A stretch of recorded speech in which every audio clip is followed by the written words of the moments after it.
Okay, so Assalamu alaikum wa rahmatullahi wa barakatuh once again. Today we are going to start the second part of the third session. If you remember, in the third session we have started taking the analysis of one-way and two-way slabs, and then we have learned how to draw the bending moments for one-way slab, for a two-way slab.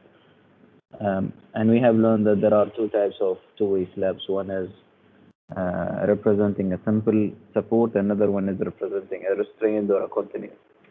And we said the difference between a simply supported case is that the two elements, which are slabs and beams, are not in contact with each other. Or they are not connected to each other, to be accurate. They are separated from each other, like the example of the chair that I have given you without the glue, or the example of the precast slab brought to the site. Okay. On the other hand, if we are talking about a restraint, we are referring to a connection between the two elements. And in this scenario, we represent whatever is called cast in situ or construction in the site, where your elements are connected to each other by the means of reinforcement. Today we are going to continue whatever we have done. We stopped at the cases. If you remember, there were two tables. One table representing the simply supported case. Another table is representing the restrained case, where the restrained case is having, the restrained case, which is having a lot of options inside. We have like 9 options inside them, and we have studied, or we have learned, the difference between these different scenarios. Okay. Now let us try to apply further things on the application of the table. So for example, if we say here, share with you the screen first. Are you all able to see the screen now? Yes. Okay. So we had this particular slabs layout, if you remember, right? We have taken this slabs layout, and then we tried to identify the cases, if you remember last class. Okay, we identified the 9 cases. We learned what is the meaning of a continuous, what's the meaning of a discontinuous, what's the meaning of 3 edges, 2 edges, 4 edges, continuous or discontinuous. Now, the problem which we are going to apply, whatever we have learned yesterday too, is going to start from this particular portion. So it says for us that we need to draw the bending moment diagram for each case with the coefficients, knowing that the slabs are 6 into 9. Okay. So what we have been asked for, we have been asked to identify some slabs, draw the bending moment diagram, and then find the coefficient for these particular slabs. Okay. Let us try to go and do that slowly. So I have brought here, let's say I have brought two floor layouts of the same shape. Now first, if you remember, we said we need to identify the cases, and if you remember, we have already identified. Like for example, this is going to be case number 1.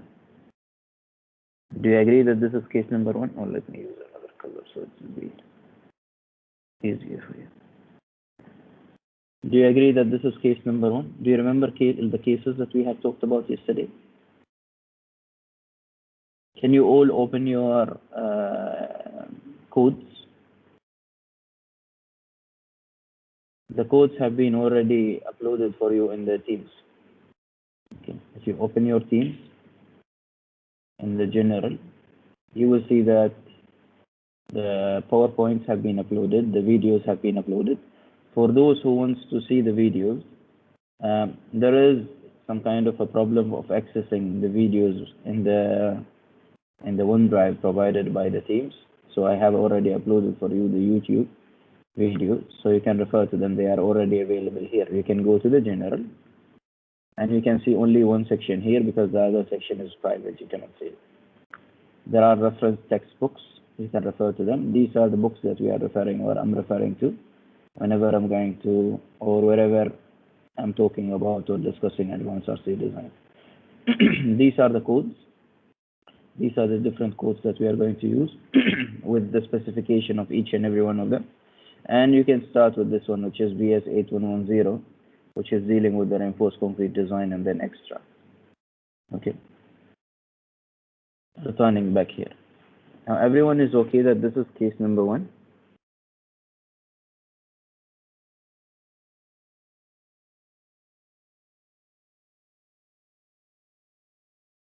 Okay. That this is internal panel. Okay. Now after we knew that this is an interior panel or internal panel, we are going to go to draw the bending moment diagram. Now if I started to draw the bending moment diagram of this particular case, like case number 1, so I'm having a slab. Okay, it is continuous from all the sides. So if I want to draw my bending moment diagram, it will be a straight line here. There is a support, there is a support, there is an extension, there is an extension here. The same thing here. There is a support, there is a support, there is an extension because of the extensions here or the other slabs. After that, we need to draw the bending moment diagram. So my bending moment diagram goes up, down, up, and then down once again. The same thing goes here. Okay. Now, do you agree that this is the case of number 1? Do you agree that this is the case of number 1? Yes, Mr. Okay. So going for case number 2. Can you help me? Where is number 2? If we wrote that this is, for example, C1, C2, C3, C4, C5, and this is R1, R2, R3, R4, R5, then R6. Can you tell me where is your case number 2? If we are talking about one short edge discontinuous, means 3 are continuous, 1 is discontinuous. C1 R3. C1 R3. So for example, if we talk about C1 R3, then you can see that you have 3 edges continuous, 1, 2, 3, and then there is only one which is discontinuous.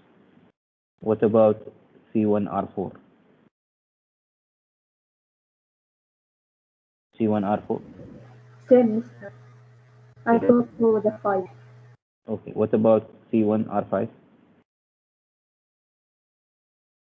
Same also. Same. Yeah. Okay. So all of these are representing case number 2.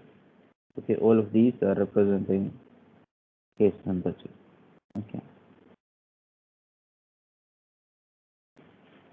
So if I go and now try to draw for case number 2, my case number 2 is a slab where it's continuous from 3 sides and it is discontinuous from a shorter side.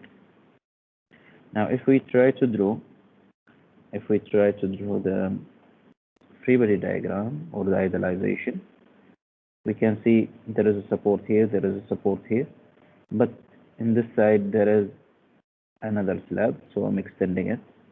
On the other side there is a support, there is a support. In both sides we have slabs, so continuous here and continuous here. Now since this is discontinuous support, the bending moment is equal to 0. Now other than that, everything is going to be a continuous one, so it goes up and then down. It goes up, down, up, and then down. Okay. Are we clear about case number 2? Yes. Are we clear about case number 2? Okay. Now let us go for case number 3. Can you help me in case number 3? Case number 3 is wherever we are having 3 edges are continuous but one long edge is discontinuous. And these are normally going to be in the side. If you think about it, normally they are going to be in the side. So if we talk, for example, about C3 and then R6. Now, how many continuous edges are there? You will see 1, 2, 3. How many discontinuous? Only one, which is 1. the longer one, right? The long. What about this?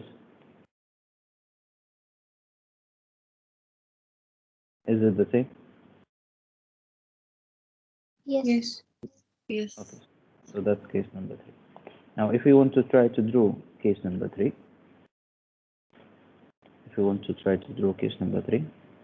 will see case number 3 represents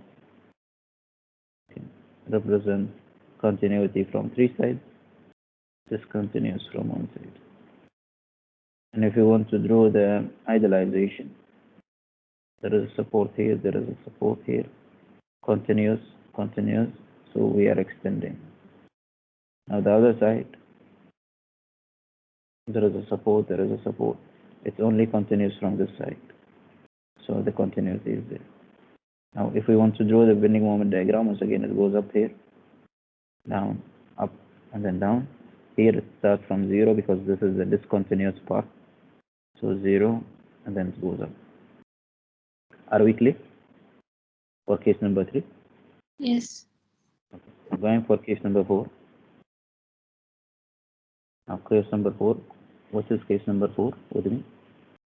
Case number 4 says for us 2 adjacent edges discontinuous. 2 adjacent edges discontinuous. And we said 2 adjacent means normally 1 long and 1 short. 2 near sides are discontinuous. Okay. So if we see these are representing normally a corner case. Okay, so if you see this corner, you will see that we have 2 continuous and 2 sides, 1 short and 1 long discontinuous. So this is representing case number 4. Do you agree? Mister, what about the C3R1? C3 R1. R1 is going to be having, yeah, it's going to be as well number 4. If you see C3 and then C3, you will see that it is continuous from here, it's discontinuous from 1 short, 1 long and then 1 short. So it's acting as a corner now because there is no slab in C4R1. So that's going to be case number 4 as well. How about this R6 and then C1?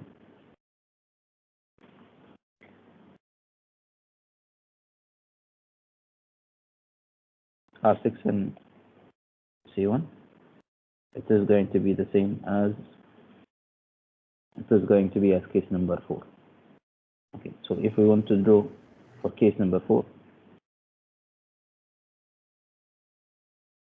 you will see that 1 long and 1 short. It doesn't matter where is this connected, whether it's up or down. The only thing 2 are going to be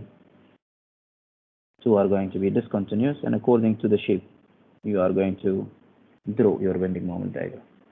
So once again, you can see 2 supports. Here is discontinuous. Here we have continuity. Now in the other side,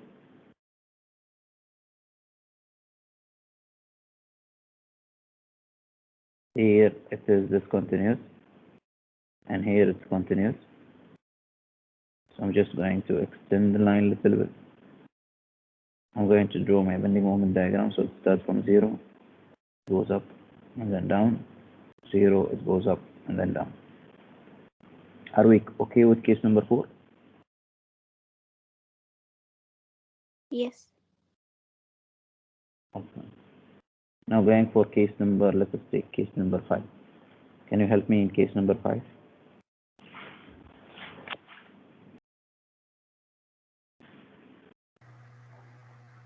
C1R2.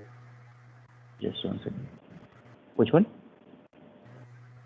C1. Let us first know what is case number 5. No, Case number 5 is two short edges discontinuous. So two short edges are discontinuous, means two are discontinuous, two are continuous. Two long are continuous, and two short are discontinuous. So when we return back here, if we try to see here, we can see that for C1R2, you can see that two long are continuous, and we have two short. Here it's discontinuous because it's the outer side. Here it's discontinuous because there is no slab since there is an opening. So this is going to be case number 4. Okay. Are we fine? Are we okay with that? Yes. Okay. So this is case number 5 now. Okay, this is case number 5. In case number 5, what do we have? We have discontinuous here in the short, discontinuous in the other short. It is continuous in these two long sides. We are going to draw the idealization.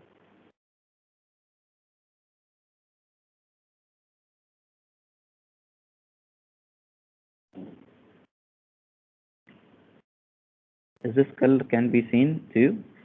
You can see this color, or shall I change it? It's fine, mister. Okay. So now you can see in the shorter, in this line, if I draw a line here, you can see that it is discontinuous from this part and it's discontinuous from the other part. Discontinuous here and discontinuous here. Okay. Now what about the other side? You can see that it's continuous and it's continuous. So I'm just drawing an extension here, an extension here. Drawing the bending moment diagram, a bending moment starts at 0 since it's discontinuous, 0. So this is going to be my bending moment diagram. Now the other side, it is continuous, so it goes up, and then down. So this is for case number 5. Now what about case number 6? Can we go for case number 6? What does case number 6 says for us? Case number 6 says for us two long edges discontinuous. So now once again we have two continuous and two discontinuous, but in this time the two discontinuous are the long ones, okay, the long elements. So now returning back, can you tell me according to here which ones are in which we are having the long elements discontinuous?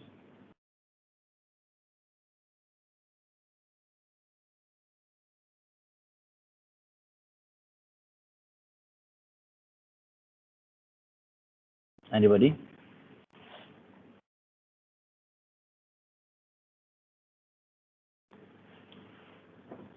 C4 C4 R6. R 6. R6. How many discontinuous is there? 3.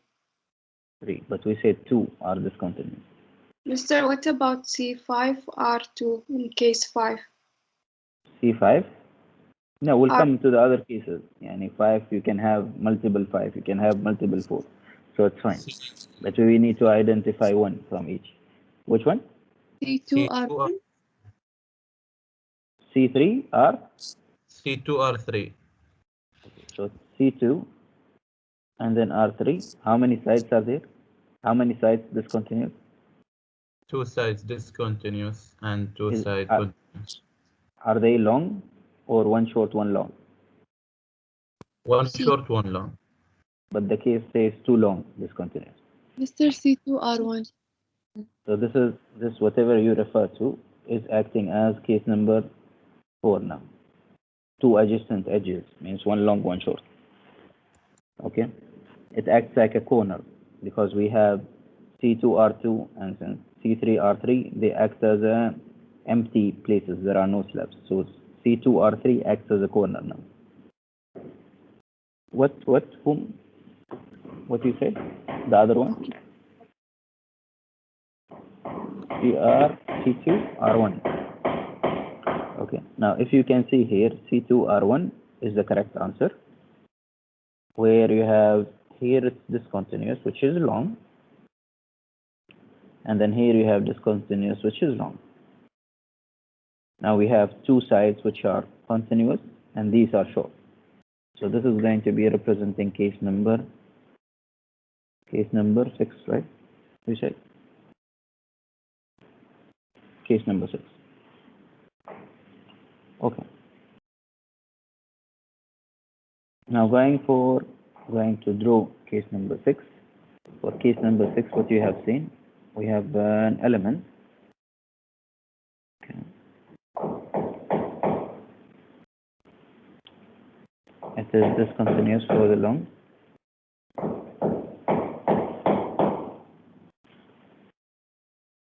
Okay. And then continues from the shorter side. Okay. So what we need to draw, I need to draw the free body diagram once again. So this is my line. There are two supports. It's continuous from this side. It's continuous from this side since there are slabs.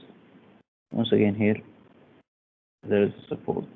There is a support. There is no continuity in both sides. Okay. So going up, down, and then up once again. Here, since both are discontinuous, it starts at 0, ending up at 0. Are we clear? Are we clear about it? Try to be quick little bit in answering because I'm spending a lot of time in explaining very basic things. Okay, so 5 and 6. What about 7 and 8? What about case number 7?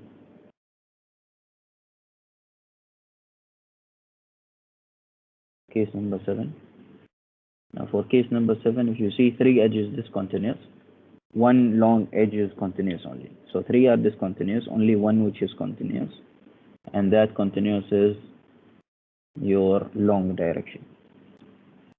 So which one?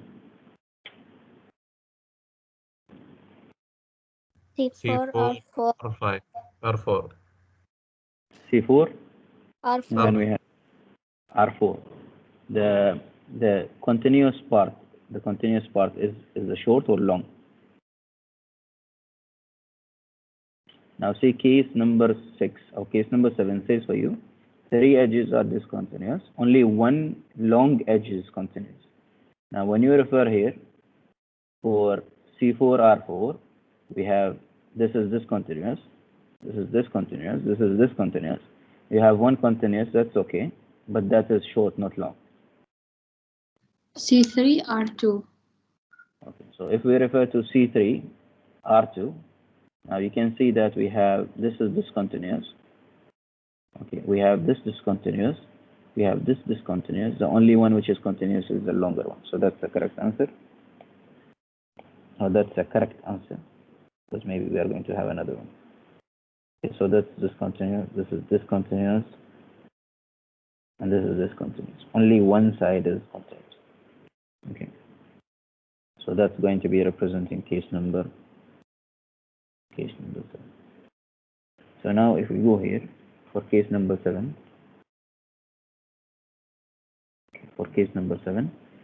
you can see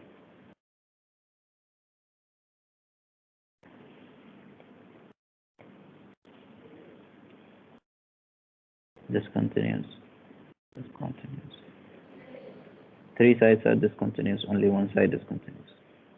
So if we go and draw the free body diagram once again, we are having discontinuity from here, discontinuity from here. The other side, there is discontinuity from here, so no need to extend. And then we are going to extend here. Your bending moment diagram goes from 0 to 0. And then here starts from 0 going up. This is for case number 7. Now the case that you have specified earlier for those who have said C4 R4. Now C4 R4 is going to be case number 8. Okay. Where it's talking about 3 edges discontinuous, only one short is continuous. So once again, if we return back here, we will see that this is discontinuous, discontinuous, discontinuous. There's only one continuous. Okay, and this is going to be case number 9 now. So if we go and draw it, we try to go and draw the case.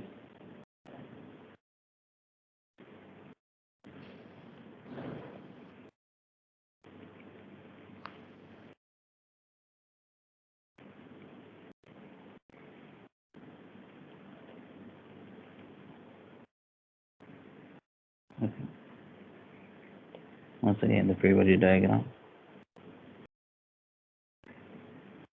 Discontinuity, continuity. So I'm going to extend.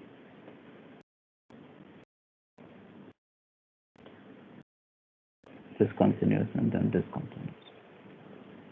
So it goes from 0. It goes from 0 and then till up. And then it goes from 0 to 0. Okay. So this is case number 7. Or this is case number 8. Sorry. What about case number 9, the last case? The last case is wherever we are having 4 edges discontinuous. 4 sides discontinuous means there is no slab connected to that slab at all. So when we go see the plan, we will see that C5 and then R. Okay.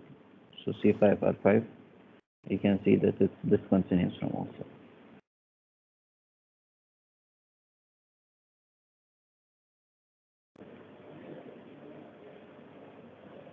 Okay. So if I go and try to draw case number 9,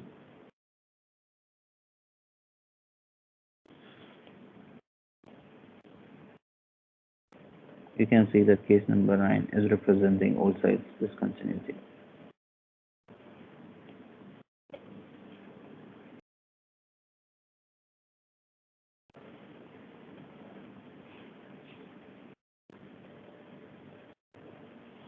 So when we try to draw the free body diagram, you will see that all the sides are discontinued. So this is going to be my bending moment. Do you agree?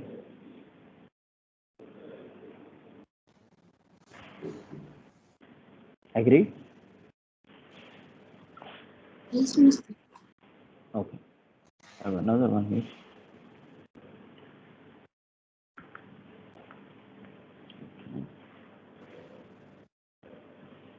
So what I'm going to do, I'm going to bring this one as well here, and we are going to see.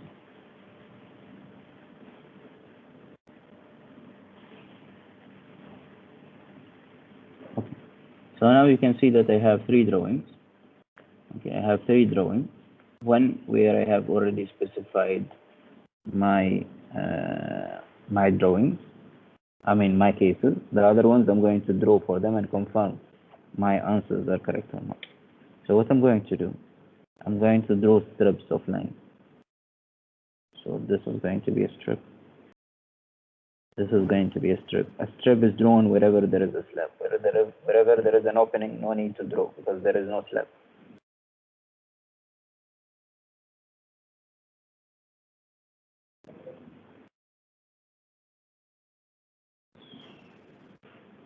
Now I'm drawing horizontally.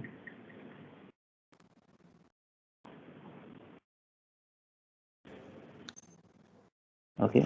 Do you agree that I have only drawn at the position of the slab?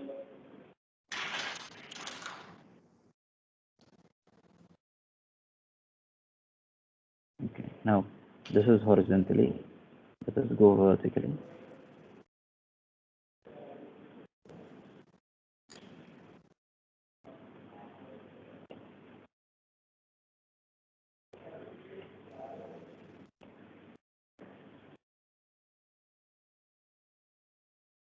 Now let us try to draw the bending moment diagram for these cases. Let us use, for example, the brown color. Now you can see that this is starting from 0, it goes up, it goes up, it goes to 0 because there is nothing, it's a discontinuous. Now here it goes to 0, from 0 to 0. Once again here it goes from 0 to 0, so it's both discontinuous, both supports are discontinuous. It goes to 0, it goes to 0. Now here we start at 0, we go up, and then going to 0.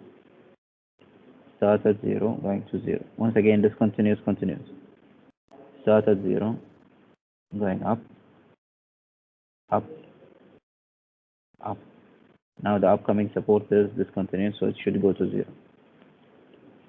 Start at 0 since it's discontinuous, continuous, so up, continuous, so up, and then discontinuous, so it goes to 0. 0, and up, up, up, and then it goes to 0. The other side, the same case. Start from 0. We are going to go up, up, up, and then it goes to 0. Are we okay with that?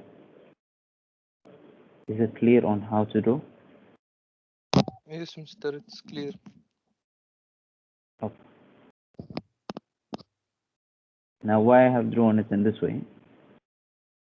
Just to illustrate for you the point that you can isolate the slab, draw your bending moment, or you can draw directly on your slab, although it's a little bit like a tedious work. Now if we see any of the cases, like for example if we see case number 4, okay, if we are referring to case number 4, now you'll see for case number 4 we have two drawings. One is this, another one is here. Now if we see the combination, so this is the first combination of number 4. Can you confirm that whatever we are seeing here is the same as whatever we have drawn here? Are they the same? Yes. Yes, This Mr. one or this one? Okay, let us go to the other side. Can you just confirm that this one, since it's slab number 4, is the same as whatever we have seen here?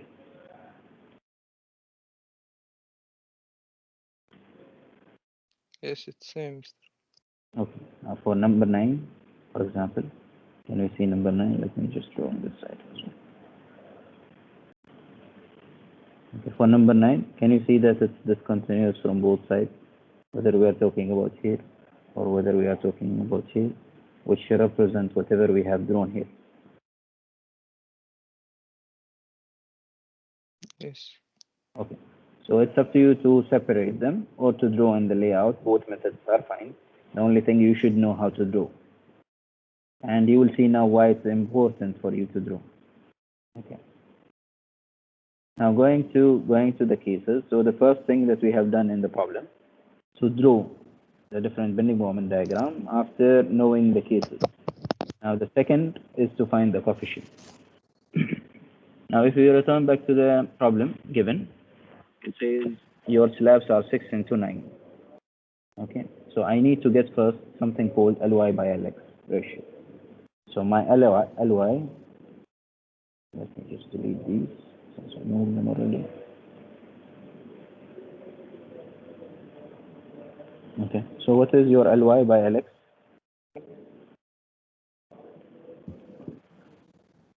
Your Ly is 9, your Lx is 6, so the value is going to be 1.5. So now when we go and use the table, we will go for case number 1. You will see that you have short span coefficients. Short span are representing x. So we have for x, it says for you values of Ly over Lx 1, 1.1, 1.2, 1.3, 1.4, and then we have 1.5, right?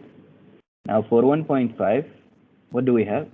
It says for you negative moment at continuous edge or continuous support, and then we have positive moment at midspan. Do you remember the positive and negative moment that I talked about? I said we have positive mx negative. Do you remember in the last class? Yes, Mr. Okay. So now we have how many values for 1.5?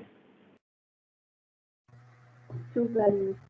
Two values. Two. One is 0.053 and then 0.04. Are they for short or long? Here clearly you can see these numbers are referring to short, and these two values are referring to long. Are we clear? Short represents x, long represents y. So now if we go and see for case number 1, we have two values for case number 1. Now where is my x and where is my y? Can you just mute yourself because there is an echo?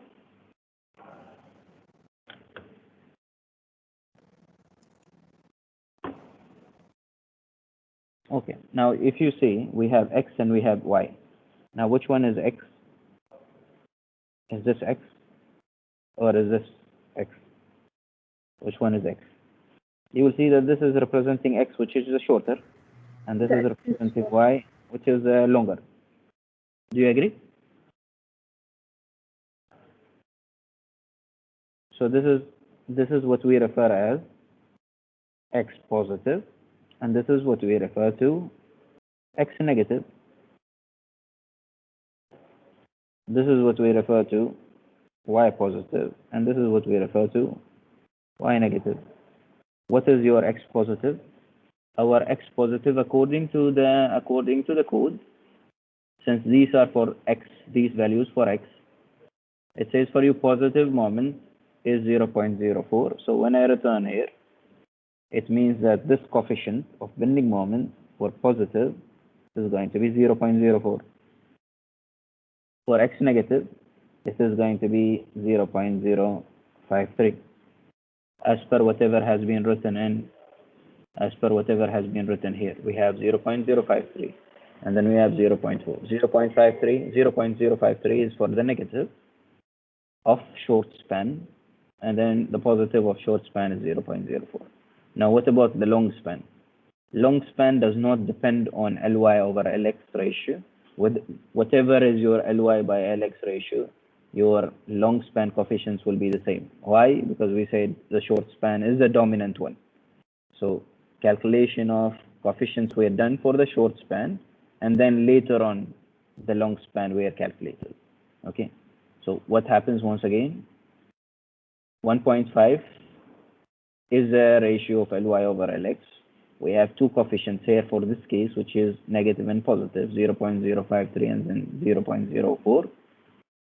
The negative normally is going to be the higher value. Positive is going to be the lesser value. Normally, in most of the cases except for one case. And we are going to say 0.032 is the negative for y, and then 0.024 is the positive for y. Once again, there are two values for y. One is negative, one is positive. So I return back here. Now I can say that this is going to be 0.032, and then this one is going to be 0.024. Are we clear about this? Is it clear now on how to find the coefficients? Again, Mr. Please. Huh? Repeat. Okay, so I'll do it in another. I'll do it in another one. I'll just do it in number 2. Okay, or number 5. This is going to be which one? Which case? Okay, I'll go for number 2. Okay. No, let us go for another one. Let us go for case number 5. Case number 5, where we are talking about two short edges discontinuous. Okay, now this is number 5. If we go on and see, we are going to search for case number 5, which is two short edges discontinuous, as we said. Now, for two short edges discontinuous here, we have 1.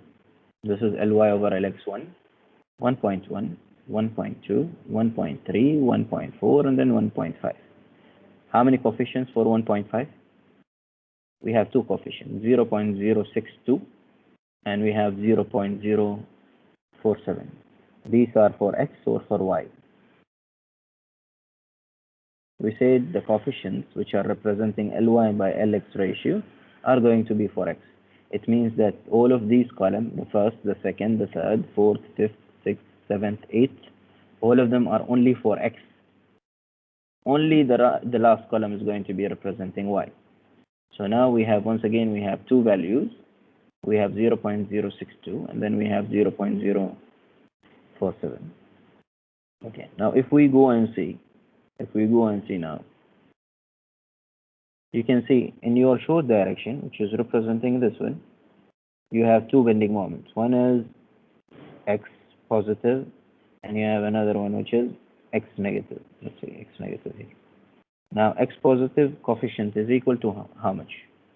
Now if we see here, there are two values for two short edges discontinuous. One is 0.062 for Ly over Lx 1.5, and then there is 0.047. One of them is negative, one of them is positive. So if you can see here, it says negative is 0.062, positive is 0.047. So now if I want to go and check, or I want to go and write, then this is going to be 0.047, which is representing x positive. And then for the negative, it's going to be 0.062. So we have 0.062. Now for the long span here, how many moments are shown in your diagram? Do you have negative and positive, or do you have only positive? For case number 5, according to the diagram you have drawn, is it only positive or negative or both of them? Only positive. Only positive. Okay, only positive. So if I return back to the table, you will see whenever we are talking about y, you will see that there is no negative value. Can you see that there is no negative value? Yes. And can you see that only you have one positive value? Yes. Okay. So your correct drawing will be representing whatever is available in the table. Now, if you have drawn wrongly, then it's going to be very hard for you to relate to the case of, or to the table. So now we have only for y, we have only one value which is positive. So now we can go to our drawing and we can see that this y positive is equal to whatever value we had, which is 0.034. 34. Yes. So one summary, x values are normally more than y values because we said x is dominant. The second thing, negative values are more than positive values except for one case. Okay. Now let us take another case where we are talking about, for example, case number 6. So we are talking about two long edges discontinuous. Okay. Now when we go for case number 6, now if I take the shorter direction, do we have positive or negative only?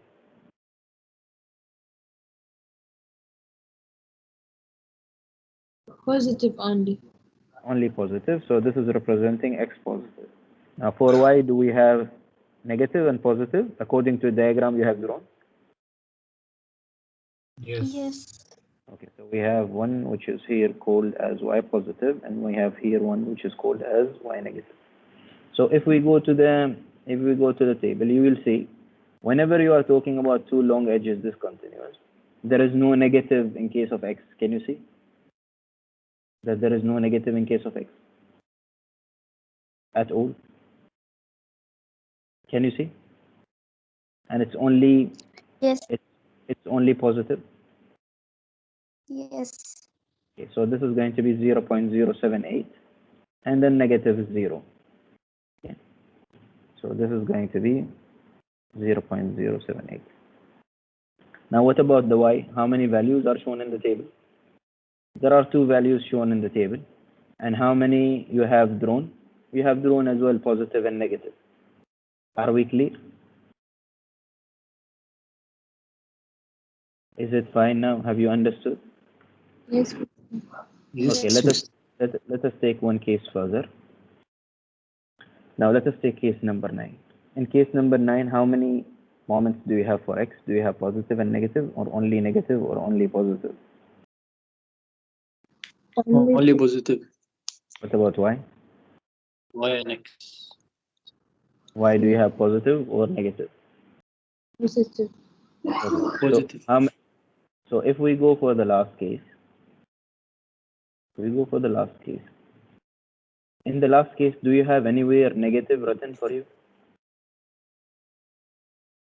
Do you have No. negative, or it's only shown positive? Positive. Only positive. Only positive.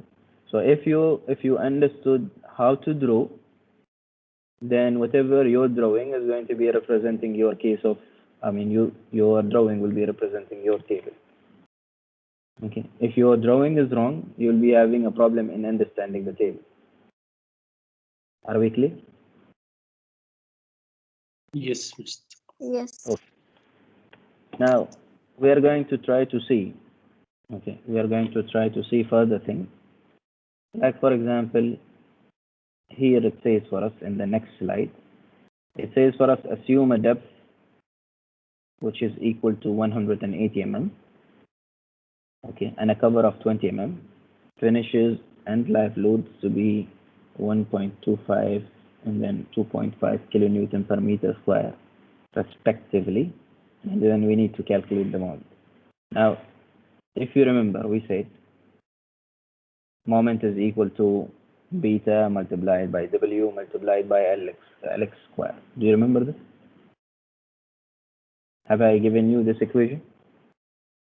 That moment is equal to beta multiplied by L multiplied by W or N? I have given you, right? Okay, so we need to know how to use it, how to use these coefficients in order to get the moment values. Okay, now if we see here, let me just try to duplicate. So I have duplicated it. I'll just delete this one so we'll have a good place to write. Okay. Now if you see here, what is the depth of the slab? First thing, we write the equation so we will know. So we understood that m is equal to beta multiplied by W or N multiplied by Lx squared. This is a general equation of bending moment in case of a UDL. Now, the question says for us that we need to analyze for case number 1 and case number 9. Let us start by case number 1. Now, if we return for case number 1, if we return to the drawing of case number 1, how many moments are there? For case number 1, whatever we have drawn, how many moments you have for x, how many moments you have for y? 3. 2 Two for more. X and 2 for Y. Okay, Four so we total. have x positive, x negative, we have y positive and y negative. So we are talking about 4 values of bending moment, right? Yes. 4 values of bending moment in case of scenario number 1. Now, if we return back here, you will see that W will never change, Lx will never change. Whatever will change is only the value of beta. Now you can see we have already found 4 values of beta. For x negative, the value is 0.053. For x positive, is 0.04. For y positive, is 0.024. And then for y negative, is 0.032. Are we clear about it? That these are the coefficients which are beta? Yes. Okay, so betas are there. We have already know or calculated or already got our betas. We have got our Lx, which is the shorter direction. The shorter direction in this case is 6 meter, because we said 9 and 6. So your Lx is going to be 6 meters. Now, whether you are calculating for y or whether you are calculating for x, in both scenarios, the Lx is going to be present. Okay, in both scenarios. Let me show you.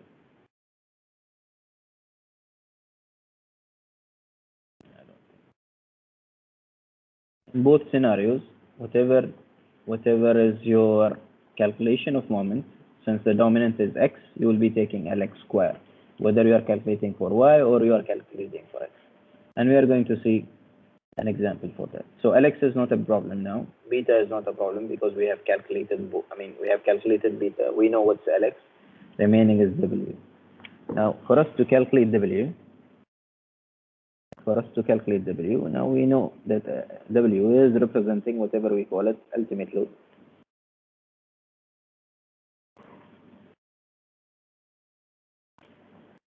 Okay, this is representing whatever we call it as ultimate load. Now, can you tell me what is the ultimate load that you have used, or rather than that, not to waste time? Okay, we have Unit weight of the concrete. It will be 24 or 25, depends. okay, so 1.4 dead load plus 1.6 into live load. Okay, this is your ultimate load. Your ultimate load is going to be your 1.4 or factor of safety. For the BS code is 1.4 for the dead, 1.6 for the live. Now we have two types of loading. One is called as service loading, one is called as ultimate loading. One is called as SLS. Have you studied something called SLS? Service limit state. And then ULS, ultimate No. limit state. You didn't study in the philosophies and limit states and design one? In design of structures Yes. too. You study. Design 2. Yes. Design one and design two. Both of them. So can anybody tell me what's the meaning or what's the difference between ultimate limit state and service limit state? Service limit state and ultimate limit state. Yes. Can anybody tell me a hint on the difference between them? Once again, this is one of the basic questions normally asked for the graduates when they'll go for the job interviews. Service is only for the dead load, and ultimate is for both dead load and live load. Unfortunately, no.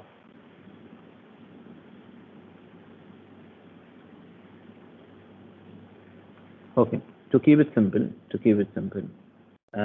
service loading is the load or the actual load without multiplying by a factor of safety.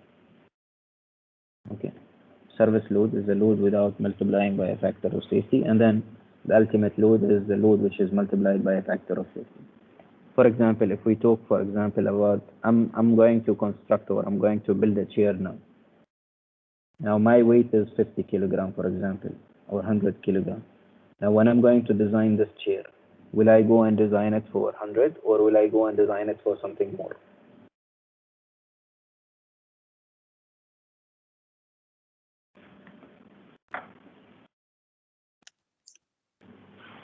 Once again, my weight is 100. I'm going to design a chair for myself. Will I design it for 100 exactly or will I design it for something more? For more. Okay, you will be designing it for more.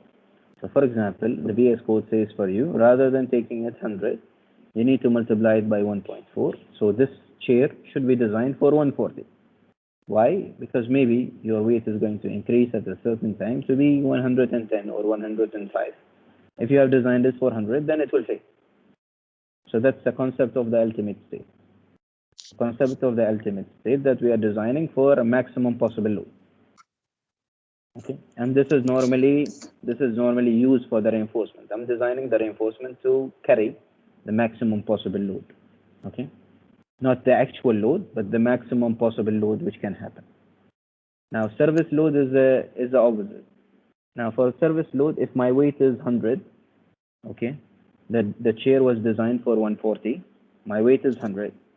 The deflection will be for 100 or 140. Once again, the chair was designed for 140. My weight is 100. Now the deflection caused by the weight is going to be 100 or 140. 100. 100. Okay, and this is representing serviceability limit state. So whenever we talk about the deflection, we don't talk about the maximum possible load. We talk about the existing actual load. So whenever you talk about the existing actual loads, you are talking about serviceability limit state. Whenever you are talking about the maximum possible loads, you are talking about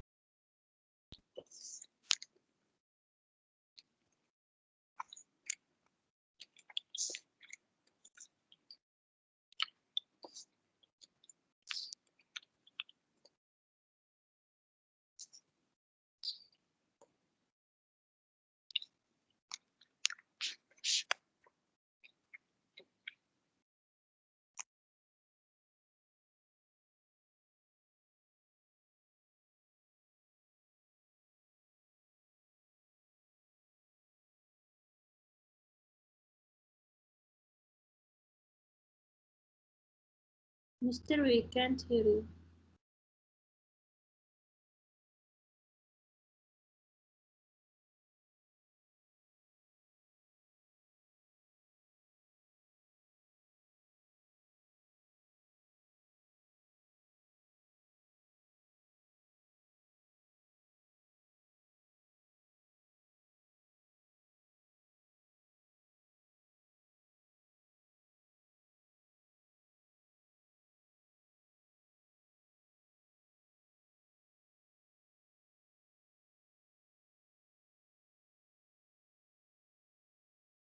Now, are you able to hear me?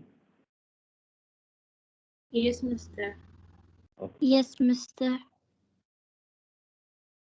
Now, have you understood whatever I have said regarding the ultimate limit state and serviceability limit state? Or you didn't hear whatever I said?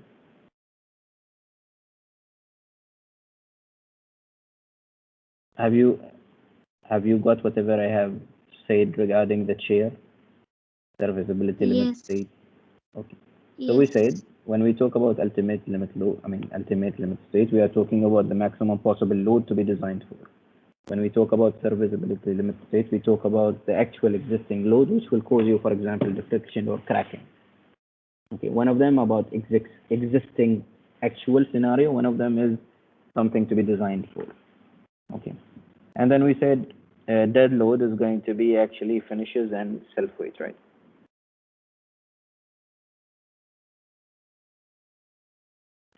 Finishes and self weight.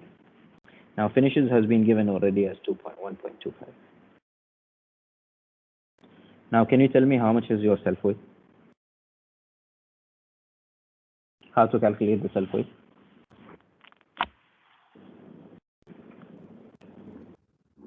How to calculate the self weight? The depth into the density. Why the depth? Why not length and width?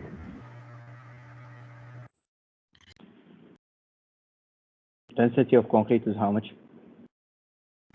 24 or 25. So 24. Okay. So you said depth. Why to depth? Why not to width?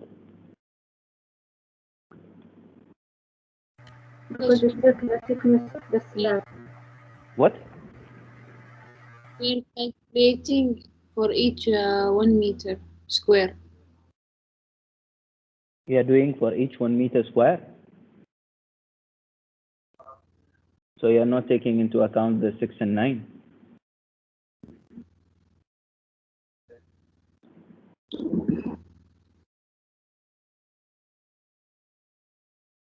No, Mister. Okay.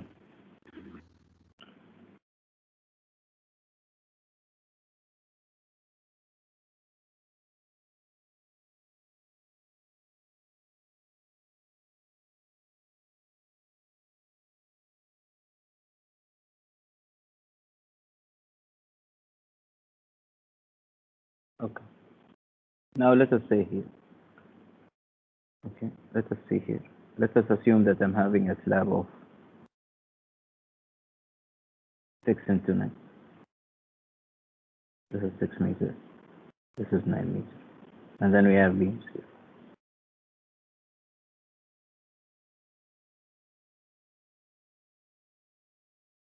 And then we have columns.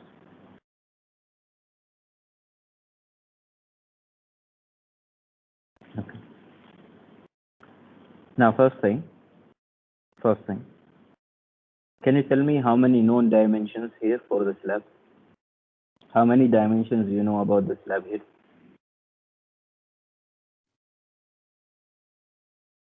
How many dimensions you can know about the slab?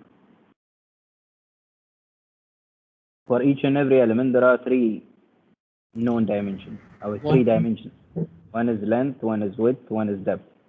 According to the diagram that I have drawn for you now, because this is a diagram that you will get normally in plans. Okay, how many known dimensions are there for the slab? 2. So there are 2 knowns, which are length and Width. length and width. The unknown is how many? So we are talking here length and width. The 1. unknown, Depth. 1, which is depth. Okay. Now, when you divide your loading, when you try to load something, first, will you divide it by the unknown or will you divide it by known things? Your loading, when you have any loading, will you divide it by known thing or unknown thing? Known things. Known thing. So when we have a loading called kilonewton, it should be, when it comes to the slab, it should be divided by meter square. Why? Because we have only two dimensions which are known. Okay, I cannot divide by something which is unknown yet. Okay, so that's why the unit of loading, when it comes to slab, it is always kilonewton per meter square because there are two known dimensions. Are we clear? Yes. Okay. Now, when it comes to beam, let us take the beam. Can you tell me now, out of the three dimensions for the beam, how many will be known from the figure in front of you? Can you know, for example, let us take this beam. Do you know what's the length of the beam? Length. Length of the beam? Yes. Length of the beam is 9 meters, right? Yes. Width of the beam? Do you know how much is the width of the beam from the figure now? No. Depth of the beam? No. No. So how many known dimensions? One only. One only. That is your length, right? So when I have my loading should be divided by what? Should be divided by known or unknown? None. No. So my loading, when it comes to beam, it should be always kilonewton per meter, right?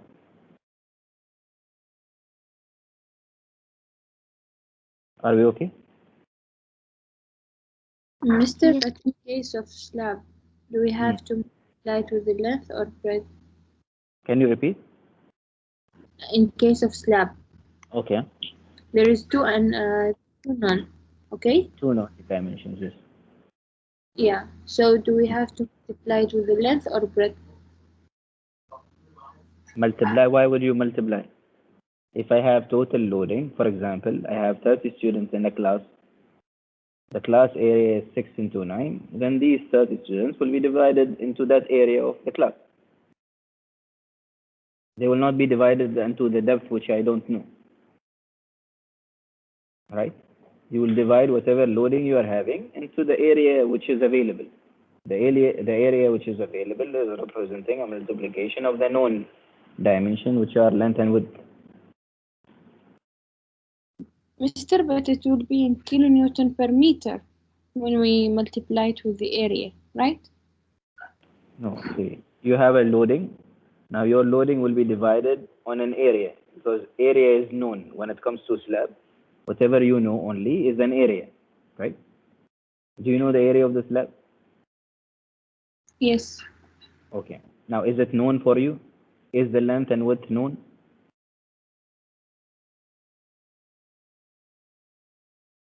For the What slab, is the length and width known for you?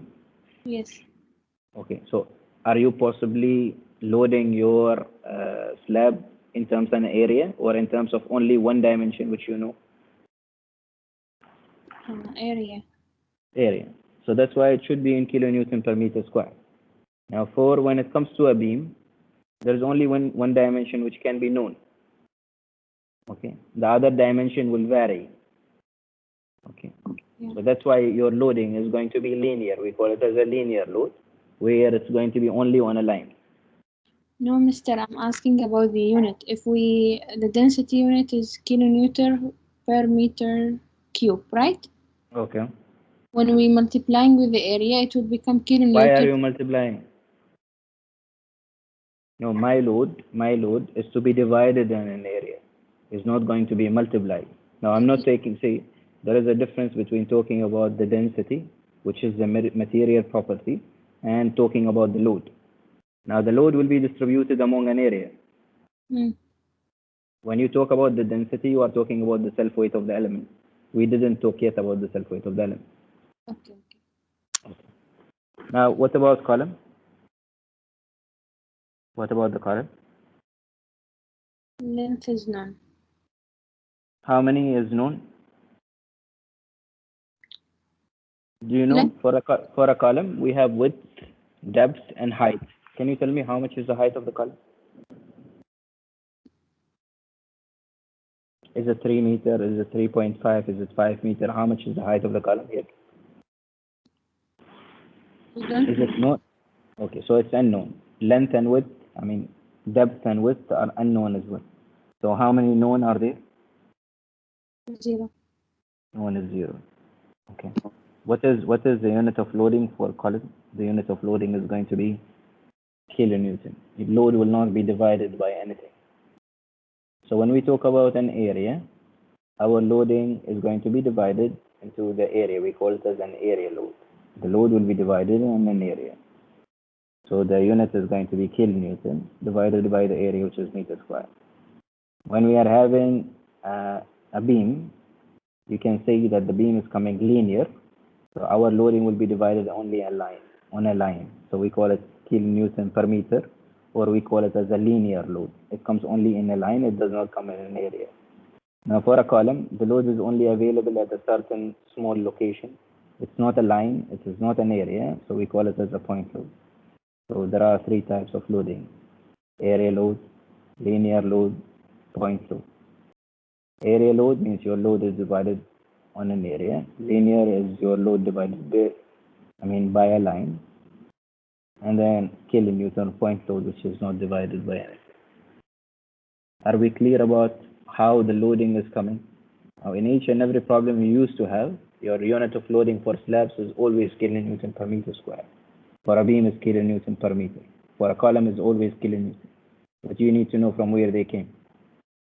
Now, other than that, now if we try to calculate the self-weight, now the self-weight is the multiplication of the density into the unknown.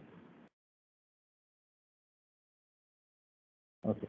Now, assuming that I have one paper of A4, okay, I'm assuming that I have one paper of A4, and then I'm having on my other hand 100 papers of A4. Okay, I have given you 2 scenarios. Scenario number 1, in my first hand, there is only one paper of A4. In the other hand, there is 100 papers, so there are 100 papers of A4. Which one is heavier? Which one is heavier, or which one is having more self-weight? The 100 or 1?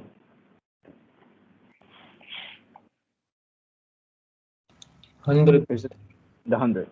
Now, the length of the paper in case of the 100 paper, is it the same as the length of the paper in case of one paper? The length of A4, which is available within the bundle of 100 pages, and then the length of one paper, which is separately, are they the same? The length of A4 here and there? Yes. Yes. The width Yes. is the same? Yes. No. Yes. Length and Yes, width, yes. are they the same? Thickness, Same. is it the same? Yes. Yes. Thickness, is it the same? The thickness of the 100 papers, is it the same as thickness of single paper? No. No. Length is going to be the same, width is going to be the same, depth is going to vary. Yes. So you can see Yes. that the weight is related directly to Thickness. the depth here, the thickness or the depth in case of a self-weight, right? Yes. So if there is any loading will be applied on an area, but when we try to calculate the self-weight will be calculated as density multiplied by the thickness. Okay, are we fine? So now in case of the slab, how many unknowns are there? In case of slab, how many unknowns are there? 1. Only one, which is Thickness. depth. You can see we have L and width, length and width are known. Unknown is the depth. Now what is the unit of 24? The unit is kilonewton per meter cube. the depth is in meter. So you will end up having kilonewton per meter square, which is the same unit of your loading.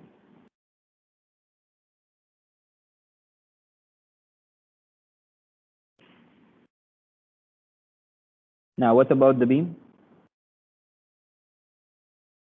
How many unknowns are there?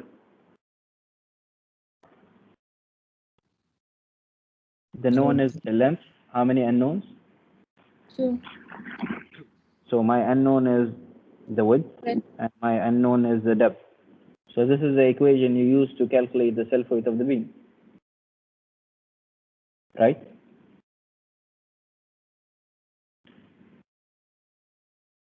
And then you will end up having kilonewton per meter cube multiplied by meter, multiplied by meter. One is for the width, one is for the depth. You will end up having kilonewton per meter. And this kilonewton per meter is the same as here. Finally, when it comes to the column, you will see that the column is 24 multiplied by the unknown. There is no known, so all of them are unknown. So L, which is the height, B is the width of the column, D is the depth of the column. So my unit is going to be 24 kilonewton per meter cube multiplied by meter, multiplied by meter, multiplied by meter, which will end up having kilonewton, which is the same unit here. Now, is it clear how to find the self weight without memorizing? Mister, Yes. how comes 24 unit kilonewton per meter cube? How it's there? That's the density. What is our unit weight, to be accurate? What is the density of concrete? Yes, 24. Density of concrete is how much? Density of concrete is 2,400, right? Yes. Density of concrete is 2,400 kilogram per meter cube. Density of water? 1. Density of water is not 1, of course. 1,000. 1000. Density of water is 1,000. That is in kilogram, right? In kilogram per meter cube. Now, if I want to convert it to kilonewton per meter cube, what shall I do?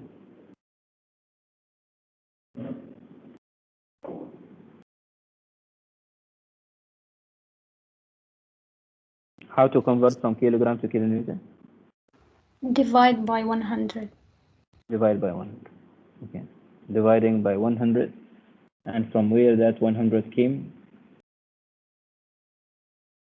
How did you come up with the 100? Converting kilogram to Newton, then Newton to kilonewton. Okay. So from kilogram to Newton, you have a basic equation, which is F equal to mass into gravity. So the unit of F is Newton. So we have mass in kilogram multiplied by approximately 10. Now we don't want Newton and kilogram, we want Newton and we want kilonewton kilogram.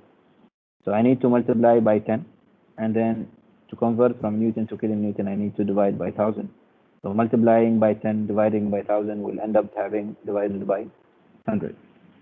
So if we are talking about 2,400 as the density of the concrete, then the unit weight, which is in kilonewton per meter cube, is going to be 2,400 divided by 100, which will give you 24. Okay. Now, we understood how to calculate the self weight. Returning back here, the self weight is, we said 24 multiplied by the depth. My depth is going to be now in this scenario 180, which will be in meter, because 24 is in kilonewton per meter cube. I cannot use mm. Okay. Now, can you tell me how much is this? Can you tell me how much is this? Can you calculate this value? 5.57. Okay, so this is 5.57. This is going to be in kilonewton per meter square, as we said. Now, can we get the W value? W says 1.4 into dead load. This is 5.57 plus 1.6 into live load. life load has been given to be given as 2.5. Can you tell me now how much is this W? 11.798.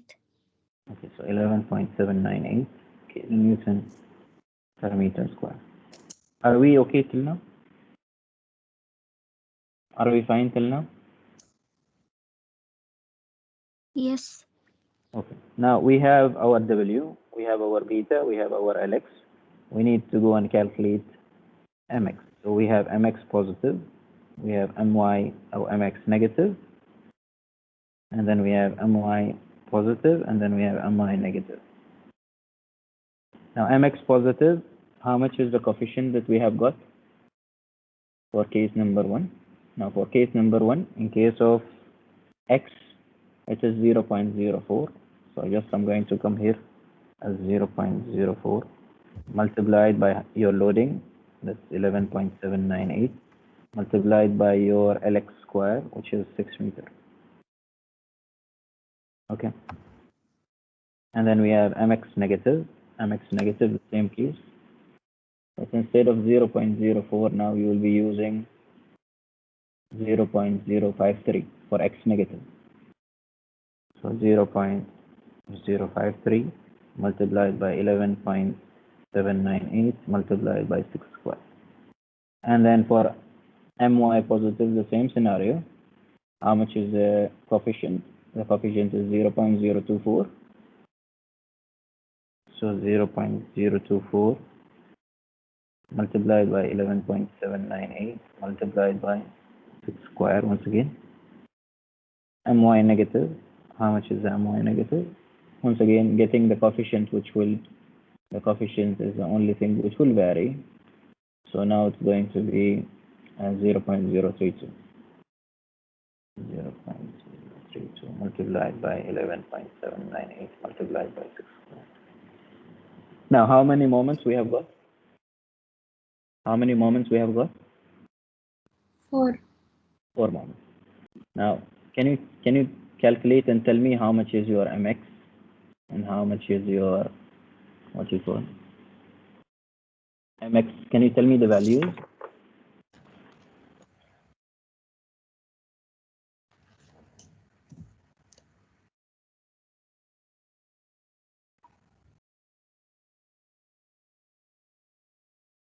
Okay. Can you tell me the values of the Mx? So how much is your Mx positive? How much is your Mx negative?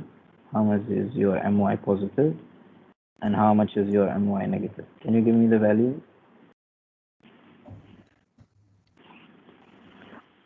Mx positive 0.47.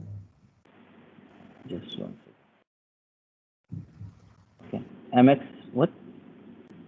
0.4719. I don't think so. Can you just recheck? So for 16. example, if I have my calculator here with me, okay, so we can see that 0.04 multiplied by 11.798 multiplied by 6 multiplied by 6. So this is going to give you around 16.98. Are you getting it? 16.98? Yes. Yes. Okay, so 16.98. What about Mx negative? 22.51. 22.51. Moments are in kilonewton per meter, of course. Per meter width.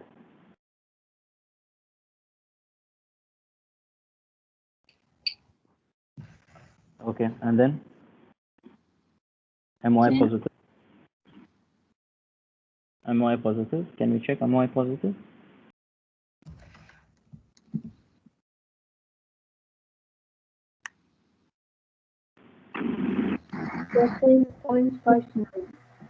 How much? 13.59. 59 kilonewton meter per meter. I need for the negative one. For the what? Negative. N For the negative. okay, so this is negative, no problem. For the positive,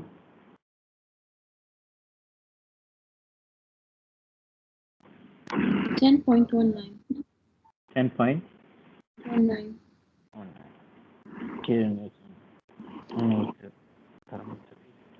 So what we managed to do, we managed to understand the different cases, draw the bending moment, find the coefficient. After finding the coefficient, we managed to get the bending moment. Okay. Now after we get our solutions, we need to compare them with software, as we said earlier. Okay. So one of the software that we are going to use a lot is going to be Excel. There is another software which we are going to use next class as well. What structure? Just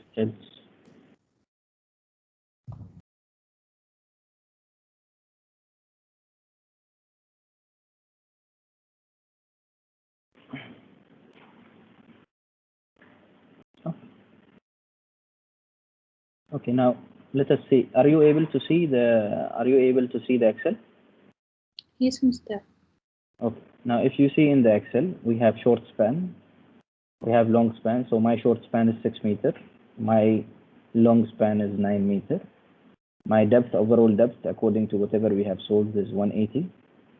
Grade of concrete will not vary now, or will not make a problem for you as long as you are only calculating the bending moment. Okay, density of concrete is important, 24.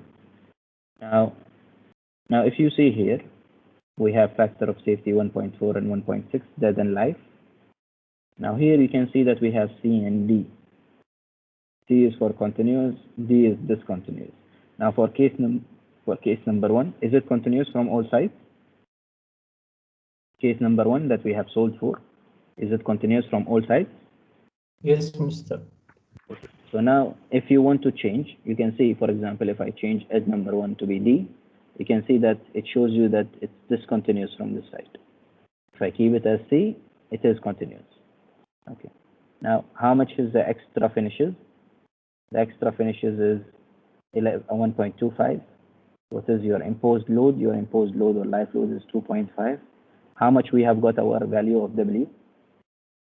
The value of W, according to the Excel, is 11.8. According to our calculation, if we return back and see our calculation, 11.79. Same, Mr. you can see that the Excel got it 11.8. We have got it to be 11.79. This is only because of rounding, not rounding, even because of the decimal. Okay, but eventually it is 11.798. Now we need to see the coefficients. How much are the coefficients that we found? Let me try to. Okay, so these are my coefficients.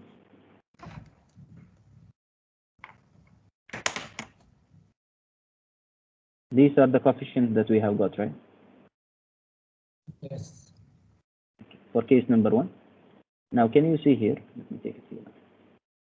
Now can you see here we have short span, long span. Can you see these, short span and long span? Long span and short span are representing your positive. We have support and we have span. Always in the span you can see it's the positive. Always in the support it's always the negative. Okay. So when I say short span, then we are referring to X positive. Short is X, span is positive. So when we talk about short span, your coefficient is 0.04, which you have already got here. Are we clear? Yes. Okay. Long span, long is referring to Y, span is referring to positive.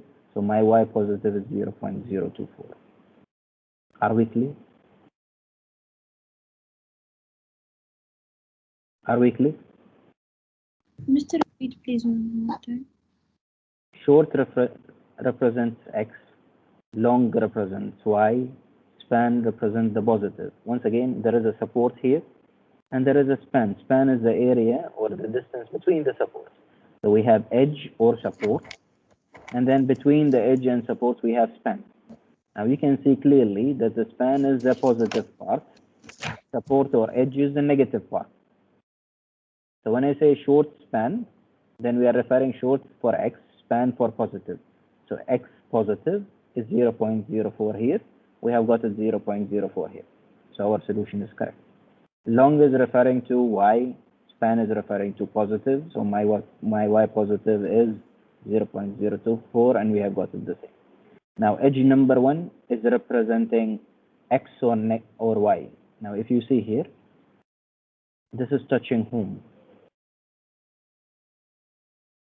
Okay, you can see x, this is the x, which is representing here. We have our x. Now you can see edge number 1 is representing x negative. Do you agree? Yes, Do you agree that 30%. edge number 1 is representing x negative? Edge number 3 as well is representing x negative. So when I talk about edge number 1 and edge number 3, they should be having the same value. So edge number 1 is 0.053. Edge number 3 is 0.053. Edge number 2 and edge number 4, they are related to y. So in my y diagram, we have y negative here to be 0.032, and the other side is 0.032. So this is 0.032 and this is 0.032. Now, after we have finished from here, we are going to check our bending moment values. Okay. Now, whatever we have got, we have got different values here. Okay, we have got different values here. Now you can see the moment in case of short span, which is x positive, we have got it to be 16.8. Here it's 16.98. Long span, which is y positive, we have got it to be 10.19. It is 10.2 here because of the rounding once again. Edge number 1, edge number 3, we have said it is related to x negative. So my mx negative is 22.51, which is around 22.4 here because of the rounding that we have done earlier. And then for edge number 2 and edge number 4, which is representing y negative, you can see that the value is 13.59 or 13.6. Okay, so you can see we have verified our result. Whatever we have done in terms of coefficients, whatever we have done in terms of moments with the Excel, and it appears that our solution is correct. Doing that, we have finished today's session. If you have any question, you are free to leave. Those who are having a class, they are free to leave. If you have a question, you can ask. If not, then you are free to leave. Yes. Can you repeat the edges things in Can I the repeat picture? Which one? The edge. The edge. The edge. Okay. From the picture. Okay. Okay. Now, if you can see here, let us go here.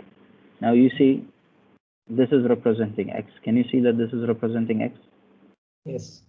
This line is representing x, which is this one as well. Yeah. Okay. Now you see x is related to edge number 1 and edge number 3. Yes. And you can see that ly is related to edge number 4 and edge number 2. Right? Yes. Okay. So when it comes to ly, we have span and we have support or edge. Support is an edge as well. Okay, so we have span and we have edge in this scenario. Now the span already we have calculated for it, which is 0.024. So the remaining is going to be the support side or the edge side. So how many sides we have? We have one side on the right of y, and there is one which is on the left. Now if we see the line of y, there is one on the right which is representing edge number 2, and there is one on the left which is representing edge number 4. Yeah. Okay. Now edge number 2 is representing what in my diagram is representing 0.032. Edge number 4 is the same, so it's 0.032. Now if I see edge number 2 and edge number 4, they are having a coefficient of 0.032. Now if we are using a coefficient of 0.032 as y negative, then how much is the my negative? My negative, according to our calculation, is 13.59. How much has been given by the Excel? It has been given as 13.6. The same case for Lx. Now in this scenario in Lx, this is going to be my first support, and this is going to be my second support, which are representing edge number 1 and edge number 3. So in edge number one is representing x negative. So if I see the coefficient for edge number one, it's 0.053. The coefficient for edge number 3 is 0.053. Now, if I'm using x negative coefficient, then how much is my mx negative? According to whatever we have calculated, 22.51, which is around 22.4 here. Yeah. Is it clear now? Yes, Mr. Thank you. Any other questions? Thank you, Mr. Okay. Any other questions from anybody? Okay. All the best then.